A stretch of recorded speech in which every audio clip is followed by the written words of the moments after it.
दुनिया खत्म होने वाली है और एपोकलिप्स आ रहा है। एक औरत है जो कि बिलीव करती है कि इन सब लोगों को वो बचा सकती है बाय अनलिविंग ऑल द ज़ॉम्बीज। इस औरत का नाम लॉरी है और हर औरत की तरह लॉरी भी एक आम हाउसवाइफ है जो कि एरिजोना में रहती है। एक दिन वो कुछ नॉवेल्स पढ़ रही थी। ये सारी नॉवेल्स एपोकलिप्स के बारे में होती हैं कि कैसे दुनिया के एंड में सरवाइव करना है। तो लॉरी बहुत ज्यादा रिलीजियस है, तो जब भी वो कोई ऐसी बुक पढ़ती है तो वो उनसे बहुत ज्यादा कनेक्ट करने लगती है। धीरे धीरे लॉरी इन बुक्स के साथ ऑब्सेस्ड हो जाती है और अपने बच्चों के साथ टाइम स्पेंड करना कम कर देती है। तो एक दिन लॉरी डिसाइड करती है कि वो एरिजोना से यूटा जाएगी एक कन्वेंशन में जहाँ इन बुकों का ऑथर चैट डेबल स्पीक करने वाला है। तो लॉरी चैट से मिलती है और बताती है कि कैसे उसकी बुकों ने उसकी जिंदगी बदल दी है। जहाँ ये दोनों एक दूसरे से अच्छे से बात करते हैं और फ्लर्टिंग भी स्टार्ट कर देते हैं। जहाँ चैट लॉरी को लाइन मारते हुए बोलता है कि हमारी शादी पहले जन्म में भी हो चुकी है। कन्वेंशन खत्म होने के बाद वो दोनों अपने अपने रास्ते चले जाते हैं, लेकिन लॉरी और चैट कांटेक्ट में रहते हैं। तो Chad as a guest Lori को अपने पॉडकास्ट में बुलाता है, जहाँ उनकी पॉडकास्ट मोस्टली एपोकलिप्स और सोल की तैयारी के बारे में होती हैं। जहाँ चैट के पास बहुत बड़ी रिलीजियस फॉलोइंग भी है जिसे लोग डूम्सडे कल्ट भी कहते हैं। जितना लॉरी चैट के कांटेक्ट में आने लगती है उतना ही वो उसकी टीचिंग्स में बिलीव करने लगती है और धीरे धीरे उसकी बिहेवियर्स में भी बदलाव आने लगते हैं और वो अपनी फैमिली और फ्रेंड्स को कुछ वियर्ड बातें भी बोलने लगती है, जैसे कि वो एक डिवाइन गॉडेस है और उसके पास सुपरनैचुरल पावर्स है और वो 1,44,000 में से एक है जो दुनिया के एंड में बचेगी।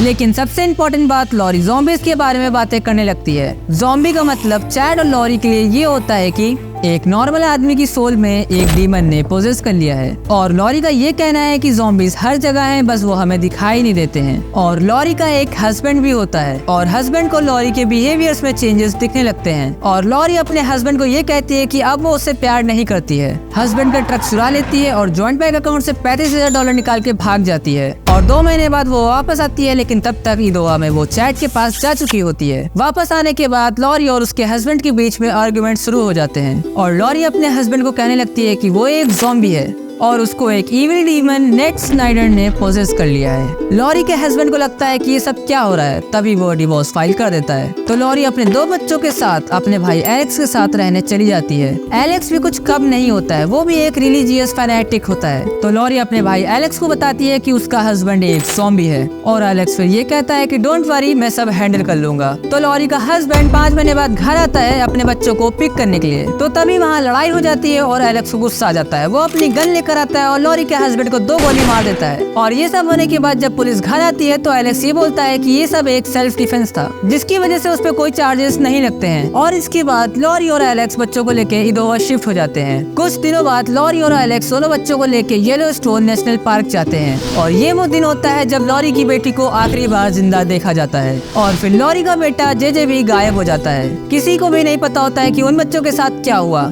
जब रिलेटिव्स कॉल करते हैं तो लॉरी बस बहाने बनाती रहती है। लॉरी के बिहेवियर से फैमिली को डाउट हो जाता है और वो पुलिस को इन्फॉर्म कर देते हैं। फिर पुलिस इन्वेस्टिगेशन शुरू करती है और लॉरी और चैट को पर्सन ऑफ इंटरेस्ट बना देती है। कुछ दिनों बाद चैट की वाइफ की डेथ हो जाती है और लॉरी और चैट हवाई मूव हो जाते हैं और शादी कर लेते हैं। लॉरी के बच्चे अभी भी मिसिंग होते हैं और बेसिकली लॉरी के 2 बच्चों में जो जेजे था वो अडॉप्टेड चाइल्ड था और इसलिए जेजे की बायोलॉजिकल ग्रैंड मदर बहुत ही परेशान होती है और पुलिस को इन्फॉर्म कर देती है। और पुलिस दोनों बच्चों की इन्वेस्टिगेशन करते हुए चैट डेबल के घर पहुंच जाती है, जहां जेजे के साथ उसकी बड़ी बहन भी मिसिंग थी और वहां पे सिर्फ एलेक्स होता है। और एलेक्स पुलिस को ये कहता है कि वो दोनों बच्चे अपनी ग्रैंड मदर के साथ हैं, जहां उनकी ग्रैंड मदर ने ही पुलिस को इन्फॉर्म किया था कि उनके दोनों बच्चे मिसिंग हैं। और पुलिस ये सोचने लगती है कि कुछ सस्पिशियस एक्टिविटीज हो रही हैं और इसलिए पुलिस चैट डेबल की फॉर्मल वाइफ की बॉडी का पोस्टमार्टम करती है और उन्हें ये पता चलता है कि उनकी डेथ नॉर्मल नहीं थी, उनको सफोकेट करके मारा गया है। इसलिए पुलिस तुरंत जाके चैट डेबल के बैकयार्ड में छानबीन शुरू करती है और वहाँ लॉरी के दोनों बच्चों की डेड बॉडीज मिलती है, जहाँ चैट पे उसकी पहली बीवी और लॉरी के दोनों बच्चों को मर्डर करने के चार्जेस लगते हैं। लॉरी को लाइफ इम्प्रिजमेंट और चैट को डेथ सेंटेंस मिलती है और लॉरी का भाई एलेक्स जो इन सब चीजों में इन्वॉल्व था